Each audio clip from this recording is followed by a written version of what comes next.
Tab. Back to MTGYou, the Magic, the Gathering podcast for you. I'm James Bergout, and with me today is Michael, Bo Michael, Banana Fana, Fo Michael, Michael Taylor. Hi, Michael. That's me, Mimo Michael. Oh, it's me, my Mokai. What? Well, that's my part. Me. Me. It's Saturday, the 10th of October, 2015, and we're coming to you from Studio U and Studio Closet. Yay. Thanks for joining us. This is episode 71. Upkeep. Announcements. To start with, we have the pre-release, the MTGYou pre-release happening today. By the time you hear this, it will be over. You're gonna have a chance. You're gonna play. You're gonna be able to. I do not think I will be able to play this weekend. How about you? Oh, I actually have a thing I'm going to today. I believe that I'm gonna miss it. I want to. So if I get back soon enough, I might. I've been studying up on the sealed portion. I've been doing a little studying on sealed. Not nearly enough, but I've done a little bit. So we'll see. Next week, I'm looking forward to this Pro Tour. I am always excited for Pro Tour. So, do you play it? Do you stream it on Twitch? I try to. I usually have time to catch about maybe one or two games. But then usually I will go back and I'll watch the top 8 later. Oh, cool. So, yeah, you mentioned earlier when we were talking off the air that you have your folks in town, and so you didn't want to spend 4 hours of your day because they're leaving here pretty soon. Yeah. You didn't want to spend 4 hours of your day as they're leaving going, hi, so see ya. Click, click, click. I know we had a weekend plan, but this is time sensitive, so I can't talk right now. That's right. I'm on a timer here.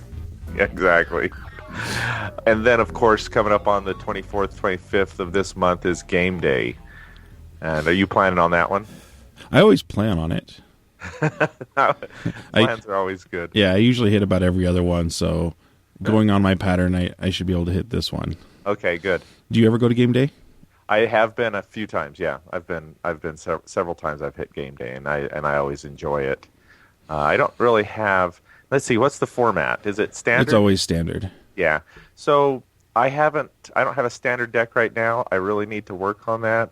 But Red Burn, it's always pretty easy to throw together. That's usually my fallback. Exactly. Other news. I found this week. This is interesting. I published that article about Hex a few weeks back, and I just discovered this week, and it's only been a couple of weeks. I think this happened a couple of weeks ago. A little bit after I published this article, the Hex lawsuit with MTGYou, with MTG, has been settled. Right on. That is actually good news to me, because that means that it's not, something dreadful like them actually getting completely shut down is not going to happen. Not that I ever thought that would happen, but obviously the terms are secret, so I don't know if they're maybe paying a licensing fee, or if they're doing something, or if they're just being good sports all around. Who knows? Anyway, we may just see some drastic update in Hex all of a sudden. Why are these ponies instead of dragons? I don't know. Anyway, I'll put the link to that to a couple of. There's a press release from Hex, and I found an article on Reddit. There's some really good information on Reddit about that if you're interested. And then this is one that you brought to my attention: new sealed registration rules. Tell me about this.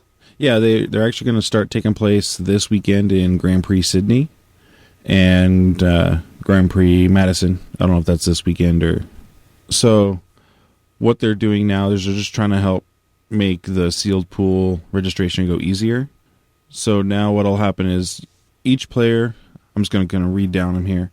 Mm-hmm. Each player is distributed 6 booster packs. The booster packs will be marked in a way that distinguishes them from the tournament organizer for that event. So each booster pack will be marked for the event. So making sure no one's bringing in their own booster pack kind of thing. Mm-hmm. Players on one side of each table open their booster packs. That's player A. The player directly across from them, player B, observes them opening it. Both players observe and verify the contents of the boosters. That's to make sure that All the cards are there. Right. They're opening it. After this process, the opening cards are stacked face down in a single pile and placed near player B across the table. Then player B will open up their 6 booster packs. Player A observes, make sure both players observe and verify everything's there. After that, all those cards get stacked face down in front of player A. Player A then registers the contents of player B's pool and vice versa. So if you've ever been to a sealed GP, you got to sit there and tick all the boxes of how many of each card were in there. Right.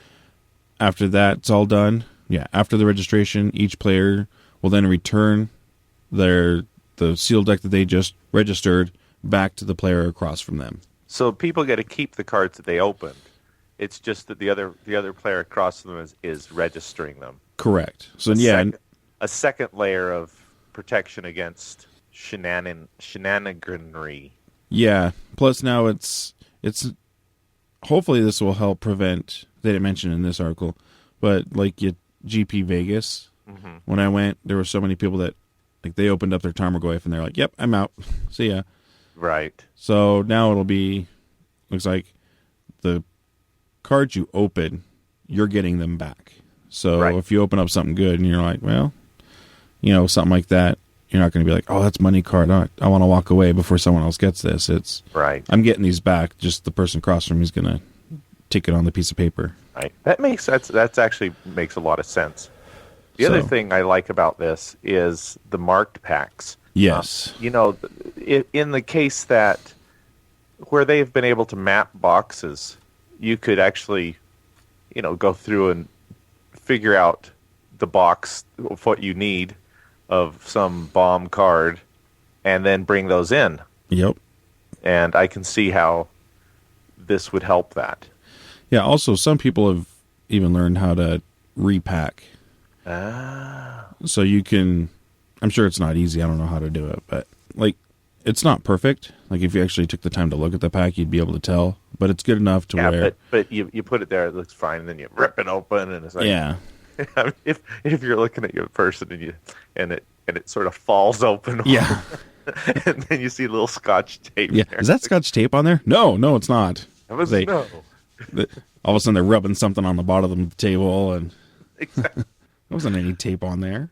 This is okay. Well, these rules actually make a lot of sense, and then there's no feel bad about, because there's something about, I think there's some feeling about the packs you open.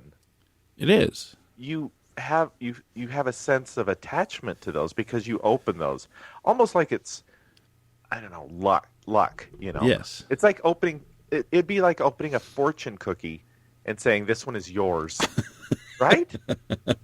Well, it's your fortune says. Exactly. Your fortune, the way we do it, I don't know if you do it this way. This is what when we have Chinese food and they put the fortune cookies on the table. Whichever fortune cookie is smiling at you is the one that is for you. And so everybody looks and sees which one's sort of smiling at them, and they grab that one. Of course, if they're all frowning at you, then you're out of luck. And you just have to take what's left. You don't have good fortune anyway, so... Yeah, so it doesn't matter. Anyway, that's the same thing. It's when you open a pack of cards, it's kind of a fortune, isn't it? It is. And if you're then giving that fortune to somebody else, that just feels wrong. So this actually makes a lot more sense. Yeah, because I know when I was at Vegas, I didn't open up anything really great, but there's that excitement when you're opening the pack. Absolutely. And you're like, oh, this is great. And you're flipping through the cards just to see what's in there. And you're like, oh, nice. And you get all excited. And you're like, oh, wait, I'm never going to see these cards again. Anyway. Yeah. And I know I'm not getting anything good back because if there's a goy, someone's walking away. If there is anything good, it's not coming to me. Exactly. Yeah, that's okay. Well, I'm glad that they've taken time to think through this. It's funny it's taken this long, though. Yeah. It kind of seems to me, but good for them. Okay, anything else that in the news? That was all I've seen this week. That we're talking about in this. Yeah, no, that's it. Goodbye, guys. Okay. Have a great night. All right, here goes. Draw step. This is the card we've drawn, Abbot of Keral Keep. It's 1 and a red for a rare creature, human monk, 2/1. It has prowess, so whenever you cast a non-creature spell, the creature gets +1/+1 until the end of turn. When Abbot of the Keep enters the battlefield, exile the top card of your library until the end of turn. You may play that card. Why did we draw this card, Michael? This is probably my second favorite card in Standard right now. Mm-hmm. My very favorite being Monastery Swiftspear. So, as you can tell, they go in hand. Mm-hmm. No, what makes this card really good is its card draw for red. As we've seen with like Chandra Pyromaster and Outpost Siege, red's starting to get some card draw, but it's always limited till end of turn. So, but with Abbot of Keral Keep only being a 2-drop, right now I'm playing like a mono red 1/2 drop deck. Having Abbot as Keral Keep, playing it on turn 3, I've got, you got a chance of hitting another land drop for that turn if you don't have one in your hand, or if you've already got 3 lands on the table. There's a really good chance you're going to flip it and be able to cast another spell off the top. One that I found is really good is, I'll get more into this during the combat phase, but this week I was testing my deck and drawing Abbot of Keral Keep on like turn 4. You play it, and then the top card you flip over is Infectious Bloodlust, which gives +2/+1 haste and attacks each turn if able. And then if that creature dies, you get to look through your library for another Infectious Bloodlust and put it into your hand. It's really nice because you play Abbot, you flip it over, you get to cast it on Abbot, which gives it haste, triggers the prowess, now makes it a 5/3, and you're swinging in for 5 damage that wasn't there at the beginning of your turn. So it adds in that extra really good chunk, usually when they're being mono red, usually when they're not expecting it and they're on the verge of death anyway. So how do you feel like, the thing I would worry about is having the mana to be able to cast the additional spell that you'd be flipping over. Yeah, when I first started playing Abbot, that is something that I worried about a lot. Like, I would hold on to it until I had either an extra land in my hand or I had more than 2 mountains on the table. But really, a 2/1 prowess for 2 is not bad anyway. So just casting it as a 2-drop on turn 2 with no... Its vanilla test is fine, plus its prowess. Yeah, so dropping it on turn 2 is great, because then on turn 3, you've still got 2 mountains in play. Chances are you've got 2 1-drop spells that you're going to cast, and make it a 4/3. Hopefully with your Monastery Swiftspear next to it being a 3/4 at the same time. So turn 3, you're already swinging for 7 damage, plus whatever spells you cast that turn, probably some burn spells, killing a creature, or I really like playing with Titan Strength. Making it almost 10 damage on turn 3 with just the 2 creatures you played. And what's the mana cost of Bloodlust? Oh, Infectious Bloodlust is 1 and a red. So it's another 2. So if you had 4 open and you flip that, then it'd be like turn 4 when you could do that, huh? Yeah. I guess with your deck is also you have pretty low casting costs, so it's not like you're going to be... Yeah. You're likely to have a high price card. Yeah, because I think I have 4 Abbots, and then I think I run the 4 Infectious Bloodlusts, and I think 2 other 2-drops. So I always play this before my land drop for the turn. I think it's like a 80% chance almost of flipping a card that I'm going to be able to play. Nice. Whether it's a mountain or a spell. And then I also run 3 of these in my modern Delver of Secrets deck.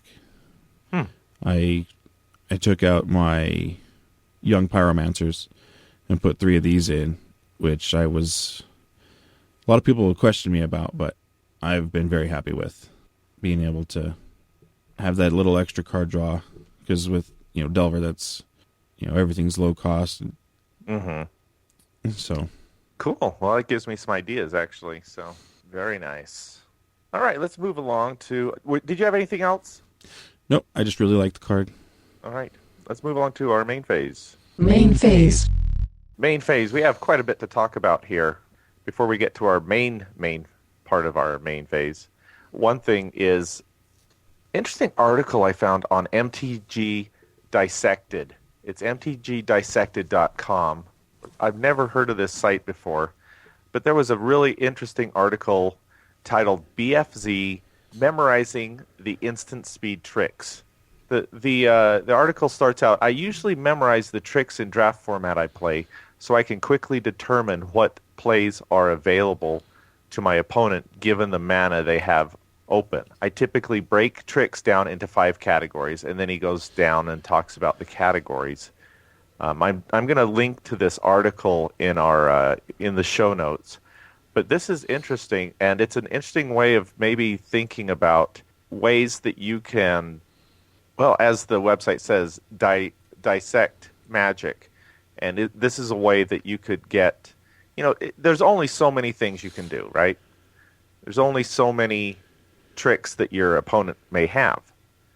And by categorizing them, analyzing them, and putting them down in an order, you can more easily figure out perhaps what your opponent is doing. So this is an interesting article, and I recommend looking at this if you're interested in understanding what Battle for Zendikar has as far as tricks. Sorry, I was just reading over the article as you were talking about it. Go ahead. No, it looks really good. I'm going to finish reading it a little later, but definitely looks very helpful. Probably good practice to do before every new set. I think that probably, your pros are probably doing this already. Oh, this I'm sure they makes are. sense. We kind of think, we probably take this for granted, just thinking, oh, they just have these things memorized automatically. But if you can go through systematically and figure out what the combat tricks are, your instant speed spells, it's going to make it a lot easier to play. So, yeah, anyway, recommend it. Next thing, Reid Duke has been writing a series of articles for the Mothership over the last little while. It's been a few months now. And he just finished that up. Now there's an article came out this week. Again, here's another link in the show notes. He's calling this Level 1, the full course. And Wizards has compiled all of his beginning articles into one webpage that has links to all of the different things. What is Magic, basics of mana, linear strategy, aggro control, mid-range decks, symmetric effects, mulligans, just everything you can think of. There's just articles that just basically break down. This is it's basically a book about, if you were to compile this into a PDF, this would basically be a beginning Magic book, what the things that you needed to know. I know I really enjoyed his articles. I used to read them just as someone being not a pro. Right. There's a lot of things that we learned in the beginning that we don't really think of now. Right. And sometimes it's just reading these articles, it's like, oh, that's right. A lot of the stuff after you've been playing for a long time, you do automatically, but it's when you reread it, it kind of brings it back to the forefront of your mind so you can, notice stuff again. So I definitely enjoyed it. So I'll be glad to start over from the beginning and reread it again. Yeah, exactly. And I will too. I love to put, some of my reading I do, things that I can't get. I love listening to audiobooks. I love podcasts. But not everything comes on podcasts and audiobooks. And so actually on my iPhone I have a text-to-speech reader. And so then I can download articles and it's a little bit computerized. It's not perfect, but it's a lot better than it used to be. So things like this I'll just put into my text-to-speech reader and listen to them like I would a podcast. So next up, last week we talked a lot about Ob Nixilis. I think it was you, Michael, that gave some background about him that really I was like, wow, this is interesting stuff. And I found out more about Ob Nixilis this week. I don't want to spoil it here but if you go to the Fat Pack, there is, if you can get one, more on that later. If There's actually a page or two in there that talks about the story of Ob Nixilis. I will link to this. There's a Reddit article, and there's a Reddit article that has the text of what happened. Again, I don't want to spoil it for those of you that want to read it yourself, so I'm not going to read it here. But it does talk about, it does clear up a few things, and I think someplace in here, I don't remember where it was, but it seems like he might have something to do with the release of the Eldrazi. Anyway, you'll have to look at this and see if that's true or false. Little hint, that's all. And then, of course, there's the Fat Packs fiasco. That's what I'm calling it. Have you found one? For a Fat Pack? Yeah. Oh, I found plenty of Fat Packs. Not that I'm willing to pay for. Have you found any that are priced reasonably? The only place I have found that actually had them in stock and priced reasonably was at Walmart. Oh, did they have it? They had just restocked. I was at Walmart last night, and they had just restocked 6 more Fat Packs. You should have called me up. You didn't know this, but you changed me, picked one up for you. Yeah. Well, I'll know for the future, and I'll give you a heads up. And I looked at Walmart, and they were gone. Yeah, I know the professor from Tulare Community College had posted a picture from a Walmart, but they had mispriced it at $31. Oh, no way. I know, I was thinking, I would have bought every single one they had. Do you have any in the back room? I'll take those too. Yeah, we have a pallet. No problem. Honey, get out the credit card. Yep. But other places that have them for sale. Well, you buy Fat Pack. You try to buy a Fat Pack every set, right? I try to, yeah. I don't always make it, but this is one I was really looking forward to. Yeah. But retail price is what, $40, which is okay. I mean, it's not a great value, but it's okay. For what you get, I think it's okay. Yeah, it's, looking at it, you get your 9 booster packs. So you're pretty much paying for 10 booster packs, but you're trading 1 booster pack in for the box, the die, the book. Exactly. All the other stuff. But when they start getting like on Star City for $69.99 today, $70, and then we've got Channel Fireball is down to $59.99. You go on Amazon, they're running at $69.99 as well. Mm-hmm. I don't know. I really enjoy the full art lands. I don't think I enjoy them that much. Well, I enjoy them that. Well, no, you're right. It's a principle for me. I do enjoy them, but it's the principle of the thing. I mean, this is supposed to be a game for kids, and when this happens, supply and demand. Okay, it's supply and demand. That's what it is. If you have more people that want them than there is supply, the price is going to go up because somebody out there is going to see this. Is it Wizards' fault? Some people think it is. I don't know if it is or not. I mean, if you say it's their fault because they decided to put full art lands in the box, then yes, it's their fault. It's their fault for giving their customers what they want? Yes. But unfortunately, we have this weird economic outcome that makes it so that, and is it going to turn around, or they're going to be, maybe they'll flood the market with them and we'll get them down into a reasonable place. I don't know. I hope that we can pick them up for the normal price. They never intended this. I don't think Wizards intended this. No, because they do give they'll give stores things like what are they called? The box sets. Yeah, there's from the vaults. The vaults, yeah. So they give them things like that. They're allowed to price those as they want. I mean, I've been to... And everybody knows that that's going to happen with those. Yeah. The Modern Masters, when that first came out, and Modern Masters 2, we didn't see it with Modern Masters 2, but it was expected that's a specialty set. I've seen, even with, the Commander packs, I've seen stores price those equal to, based on the cards you get inside. Right. Right. Sometimes, for example, it's not at Walmart. You'll always get them at the same price. Walmart just prices things according to their retail price. But online, it'll be one set might be $50, the other set might be below MSRP. Yeah.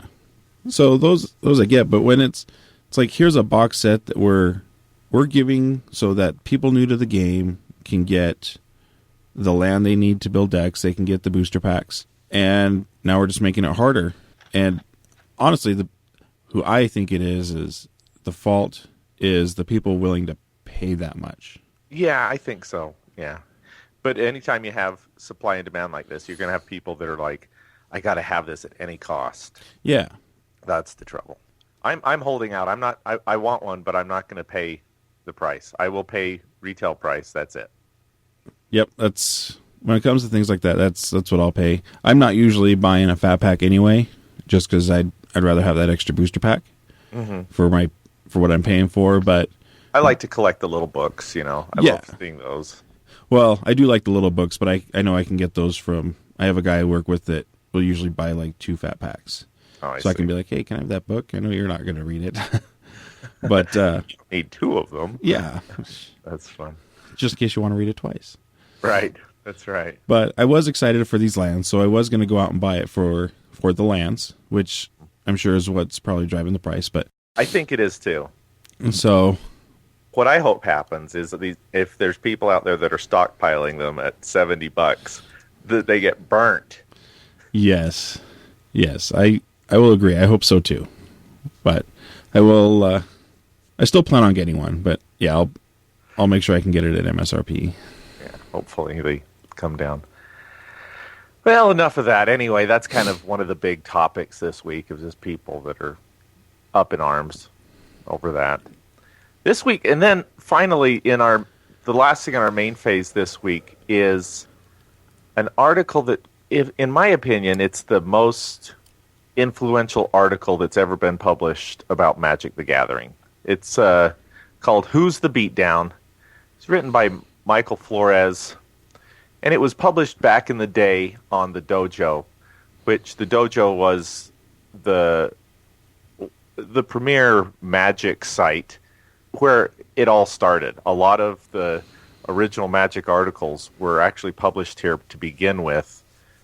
It went down in 2000, but these articles are still kept alive on places like Star City Games and whatnot. But this is a theory that, Michael, you read this and you said, yeah, I'm already doing this, but I think this is sort of when you're just switching from being a beginning player to more of an advanced player, this is the thing that suddenly hits you at some point. And maybe even sometimes advanced players, when they get caught up in the game, forget this.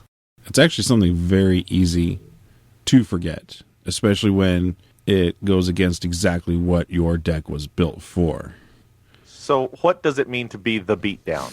So I'll start by saying anybody who hasn't read the article, I would definitely recommend reading it. It's not a long read. Take you 5 minutes, maybe 10. I'm assuming the link will be in the show notes. Sure. Okay. Exactly. I always do. I always say it too.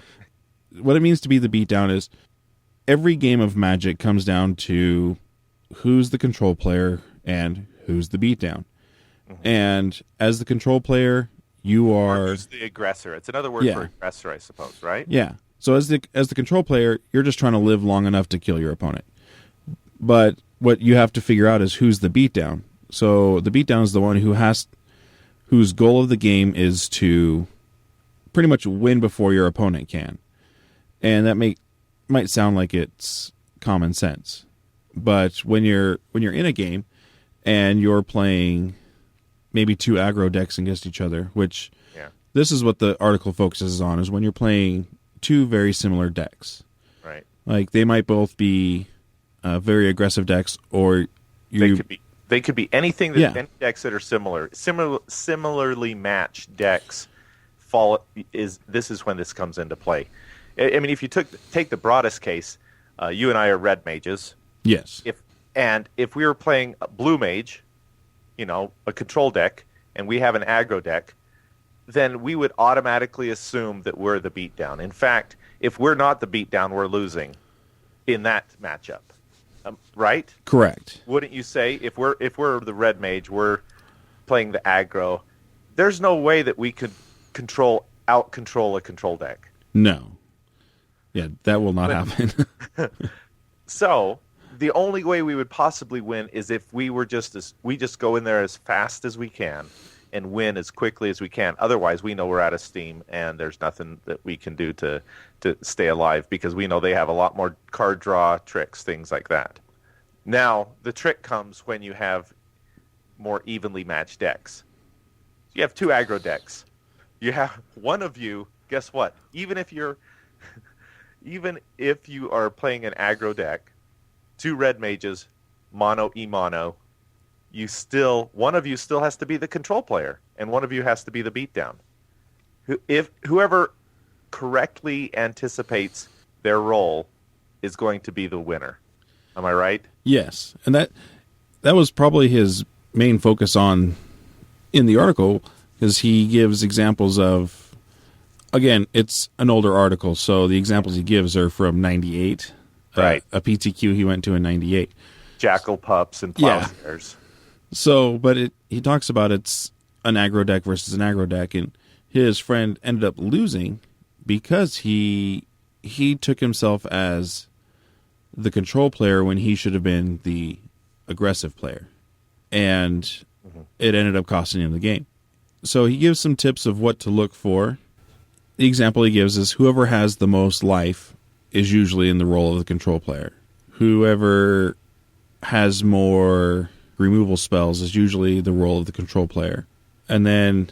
who has more permission or card draw? Yes. What is permission? Permission is like counter spells, oh, okay. Bounce spells. That wasn't a term that was familiar to me.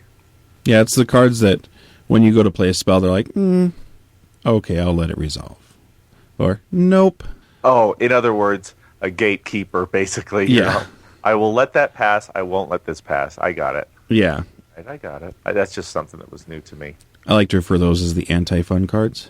The anti-fun cards. Unless you're the one casting them, then they're exactly. really fun. Well, sometimes some people think that red mages are the the fun police too. Yes. So, which is obviously not true. No, this is what happens when you get 2 red mages together. Yeah. This is terrible.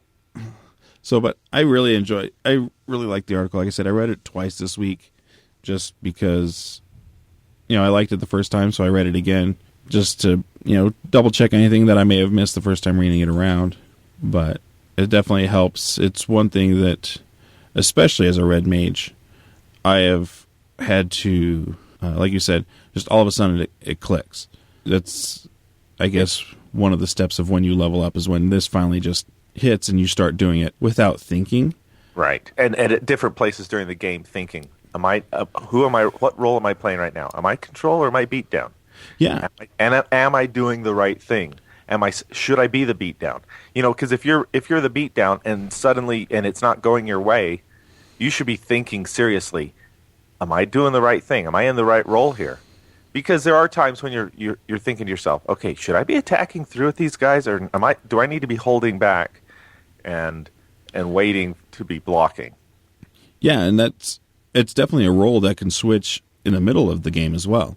Because you might, if you're going the wrong way. Yeah, you might start out as, like for me, I always start out as the beatdown because that's what red mages do. Right. There's plenty of times where, especially in games 2 and 3, after sideboarding, those games are going to go longer. And you have to take the step back, become the control player for, X amount of turns, and then become the beatdown again. Mm-hmm. The article that I have linked here, the most recent comment was from September 8th, 2015, and the person says, here from a Hearthstone link. So apparently, this isn't just about Magic. Guess what, guys? This applies to other card games. In fact, I utilize this with Hex when I play Hex. Obviously, it applies to Hearthstone. Think about it in military form. Think about it in basketball. Who's the aggressor? Who's the defense? Who's the offense? Which role do you have to be playing in order to win? So you can take this in many different contexts. Written by Mike Flores, probably again the premier writer of Magic: The Gathering articles. I don't see nearly as many things out of him nowadays, but he is so prolific in his in his writing. He's written so many interesting things. So, further comments there, Mike? Other than I'm just going to repeat myself again and say, definitely go read it. Won't take you a lot of time, but it's for the beginning player, especially. It might be one of those things that helps us just click in and make you your next level better. Very good. Okay. Combat phase. So in our combat phase, what have you been up to this week? I have been, like I said last week, I've been doing a lot of brewing, so I was able to sit down with someone and do a bunch of deck tests. And what I kind of hinted to earlier was a lot of gone right back to mono red. I tried looking at maybe some fun combos just for the fun of it. Tried some different ideas. Right now I'm at mono red, so I haven't been able to get to an F&M to try it out, but one that probably going to go to is I'm really liking the way that Atarka red is looking right now, especially with the new lands being able to, and for those that don't know, Atarka red is like a mono red deck with just splashing a few green spells. Mm-hmm. Usually Atarka's Command, you'll have a 4 of, but the deck list I saw was the one from, he just won the Star City Games last weekend, and I'm looking up his name right now because I like to give credit to where credit is due. He was running things like Become Immense, and I believe Titan Strength. Atarka's, is it Tarka's Command? Yeah, Atarka's Command. So Brian DeMars, he took first place in the Star City Open in Indianapolis. So yeah, it's a bunch of creatures. He's got like Atarka's Command, Teamer Battle Rage, Titan Strength, and a bunch of creatures. And what I really liked about this is it kind of fills the gap of what mono red kind of leaves open. It gives you that little extra leeway without, especially with the new lands that they have out now, the battle lands. You just throw in some fetch lands and you can pull up the Cinder Glades and have the green mana you have available without really hindering your red at all. So I really like that. So I'm putting that together, and I'll probably take that to the next time I go out and play. But I've been really like the way that's looking up. I need to put together a red deck. Put in Abbot. Think I will. This looks really good. I love Atarka's Command. Yes. It's such a Swiss Army knife. It is. It gives you... What ones do you normally use the most on it? I haven't really played with Atarka's Command yet. But... So it's a red and a green for an instant. Choose 2. Your opponent can gain life, or your opponent can't gain life this turn. Atarka's Command deals 3 damage to each opponent. You may put a land card from your hand onto the battlefield. Creatures you control get +1/+1 and gain reach until end of turn. So for 2 mana, you get 2 of those. And it's an instant. That's just a money card altogether. That's really nice. What does it go for? Right now it's looking at about $14. Wow. That's actually jumped up. It was bouncing around between $8 and about $11, but probably after having a 4 of in first place in a Star City, it took a jump. So we're looking at $60 for a playset, pretty much. Yep. But it's, with the benefits you get, because he has one creature that has landfall in the deck, even given all your creatures +1/+1, even on the attack, the reach really doesn't matter, but if you're swinging in for 5 creatures, you just paid 2 mana to deal 5 extra damage, and then if you want, you can pick the 3. And then not only are you given the +1/+1 to all your creatures, you're activating the prowess triggers, you're able to do an additional burn spell to your opponent. A lot of synergy there. Yeah, and then also, against mono red, one of the worst things you can see is when an opponent starts gaining life. Mm-hmm. So being able to play the opponents can't gain life this turn could definitely... I don't see it coming in as often, but I definitely could see using it here and there. Especially if life gain becomes a problem. Yes. That's just a good counter to that. Cool. This week I played I did draft Hex once. I have to throw that in there. And I one of these days you're going to be so surprised. You'll probably fall over with a heart attack when I say, "Yeah, I drafted Magic Online." I have a playset ready to go. I have packs and everything on my account ready to go. I just have to pull the trigger. I just have to get on there and pull the trigger and do it. That's what I have to do. So maybe I should let my Hex draft lapse and actually play Magic. Well, it's no reason you can't do both. There's a time commitment there. You have to make choices. There is. Yeah. That's true. Like I said, I usually choose MTGYou over Hex, but every once in a while I'll jump in. Go figure. Yeah. But I know I have a personal friend that just loves to hear every time you bring up Hex. Oh, is that right? Not really. I'm sure. That's what I thought. I didn't think you had any friends. Well, I got one. Oh, I have one. No. Is this a Magic podcast? Yeah. No, that was funny. It's the closest thing I've got to Magic right now. So what can I say? Like I said, for anyone that hasn't played it, it is very close to Magic. There's a reason why there was a lawsuit. It was very... Well, you think about it. Magic, even the term Magic is... What does Hex mean? It's very true. Yeah. I didn't even think about that. Oh, you did it? Yeah, think about it. Magic and Hex. It's actually very similar. And anyway. So, what else was I going to say? I have done a lot of reading this week about Magic. Try to keep up on it. Mostly the lore. I love the lore.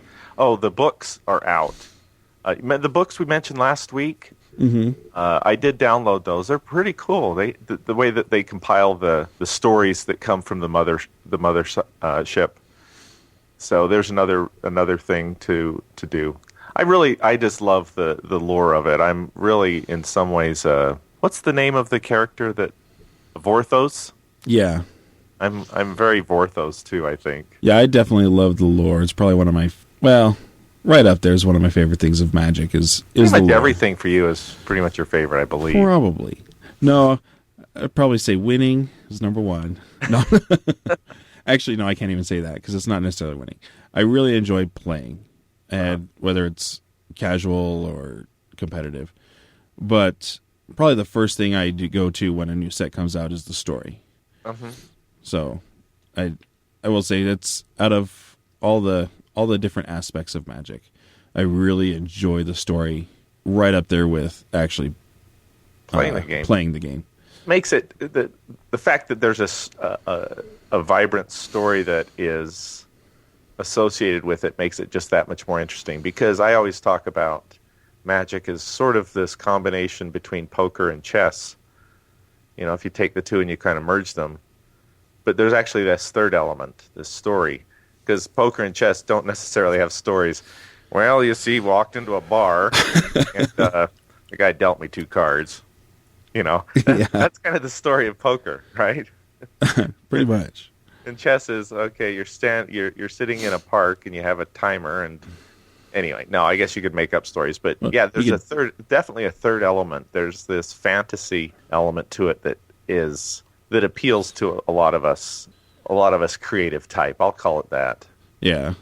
I know when during Theros, I'd always give people a hard time that would play Xenagos, and then they would follow up with Xenagod. And I'd always be like, I just don't think they should be able to be on the board at the same time. Right. They're like, well, no, they're different card types. And I'm like, I know rules-wise it works. Flavor-wise, it's... Well, it's like when you draft, when you currently are drafting, if you were to draft Zendikar, Battle for Zendikar, and you're drafting both allies and Eldrazi, and you're fighting a guy that has both allies and Eldrazi. It's like, what's really going on here? This universe doesn't make any sense. It's just all mass destruction. Exactly. No, there was, on the Mothership, there was an article that got released that talked about 6 different cards in the set that pictured like pinnacle moments in the story. So I really enjoy that, because I like when you're playing and you play a card and you're like, oh yeah, right here, this is what's happening, and that's what I really like. Or when you pick stuff out of cards that make sense, like the hand, the Demon's Grasp, I think is the name of the card. Yeah. Nixilis is strangling the poor core. Poor core. It looks like he's smiling and enjoying it. That's the thing. The guy just got -5, and he's smiling? Man, he's one tough guy. Well, maybe he was a 6/6, so he's like, ha, you thought you had me. Yeah, but what core do you know that's a 6/6? True. That's good. Let's move along to our second main phase. Poll of the week. Well, let's see. Email feedback. Send us feedback, guys. Tell us how we're doing. That's what I want to know. I want to hear how we're doing. And if you feel like we're doing a good job, give us an iTunes review. We'll give you shout outs. We read email feedback on the air. Our poll of the week. How do you like to win Magic? Let me find that poll. We did get a couple more entries. How do you like to win a Magic? 2 says, who's the beatdown? I am. Not too slow, not too fast, mid-range. 1 vote for that one. You could say I'm a control freak. Nobody voted for that one, so no one wanted to admit that. A little bit of this, a little bit of that. Got 1 vote, and you know what? That only adds up to 4. So somebody voted for something different. I don't have that here. Let me go look it up here. While you're looking that up, go ahead and send us an email with your favorite tilt story. We'd read it on the air and see Make fun of you. No, yeah. I mean... we probably will, but... and commiserate with you, because we have done the same thing, I'm sure. Yes, just make sure it's clean. We don't need to verbatim what you may have said in the moment. That's right. But, no, I'm not pulling it up here. So we do have a new poll this week, and I think this is going to be a good one. So go check out the website. By the time you listen to this, it should be up. Who's your favorite Magic foe? And you have a lot to pick from. So we just threw up a handful here. Ob Nixilis, since we've been talking about him a lot this week, last couple of weeks. Nicol Bolas, Xenagos, the Eldrazi, the Phyrexians, Slivers, or if you can think of somebody else that you like to be your favorite bad guy, you can submit that too, and we will we'll leave this poll up for a couple weeks. Go ahead, don't think that you can just fill it in a couple weeks. So go take that poll for us. And yeah, that's pretty much it for the week, I think. Michael, do you have any closing words of advice? keep playing. Keep playing. Don't leave your crayons in the microwave. That's true. And don't let a 2-year-old play with your cards. Yeah. They might become guinea pig food. That's right. Happened to a coworker of mine.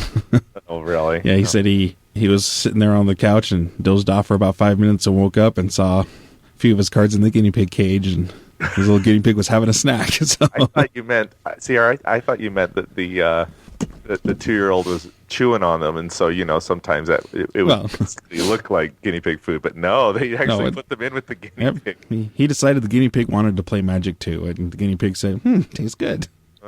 Especially those high-priced cards. Well, yes. See that goif that went in there. Well, it was more of apparently Gaia's revenge is not immune to guinea pig teeth.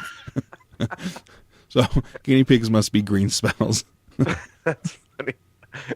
Giant guinea pig. Okay, here we go. End step. If you like the show, you can leave us a 5-star review on iTunes. If you don't like the show, go ahead, contact us directly. You can email us at mtgyoupodcast@gmail.com. We have other content on the website beside the podcast, so go check out the website at mtgyu.com. Subscribe and like us on YouTube. Find us at youtube.com/themtgu.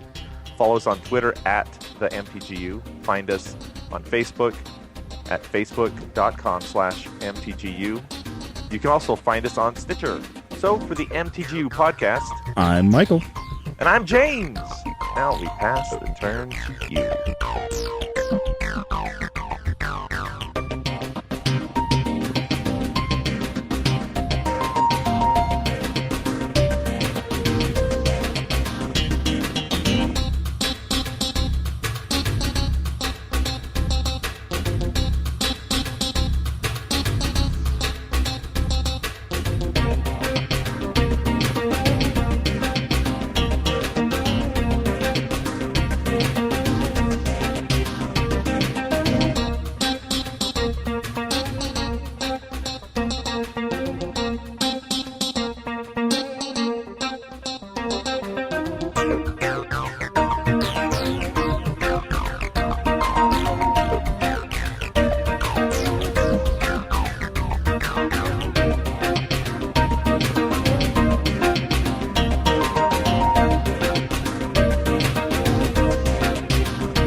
You'll have to cut this part out. Yeah.